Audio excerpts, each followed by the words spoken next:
The debate over American safety and the global refugee crisis. It hits close to home for many Tennesseans. And today, almost 130 different groups and leaders throughout the state signed their names to a letter that landed on the governor's desk. New at 10, Rebecca Schleicher joins us from Legislative Plaza with a look at the letter and where the governor stands on the most hotly contested issue that he says he's dealt with since taking office. Rebecca.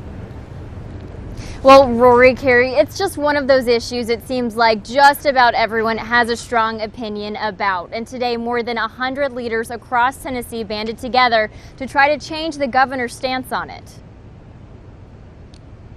The Syrian civil war and refugee crisis has sparked strong opinions on one side. Give me your tired, your poor, your huddled masses, yearning to be free. That's the spirit that makes us American. And the other. I am calling for civil disobedience in order to protect the lives and the property of Tennesseans. And that has consequences. And then there's Governor Haslam. I'm not blaming all of y'all, but even the media says, well, Haslam joins, X other governors in saying, don't let them in. Well, that's not what I said.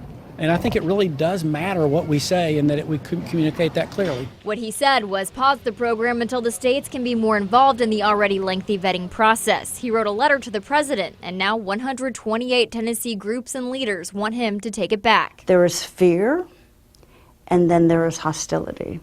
And I think we have to separate the two. The ACLU and the dozens of faith and community leaders who signed this letter say it's okay to question the federal government, but we shouldn't completely close our doors to refugees. The United States Refugee Resettlement Program reflects the United States' highest values and aspirations to compassion, generosity, and leadership. The governor says this crisis has brought the largest response from voters since he took office. I've never seen our people so afraid about something. This letter asks him to overcome it. I think all of us expect that those we elect are leaders and are not engaged in fear-mongering and are not engaged in discriminatory practices. Its writers hope the governor will instead encourage Tennessee to continue as a safe haven for refugees worldwide.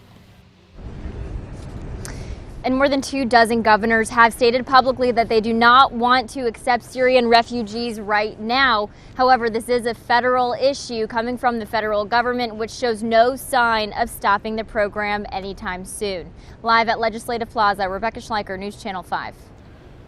The ACLU has taken it further in other states. They've actually filed a lawsuit against Indiana's governor for ordering state agencies to halt the resettlement of refugees.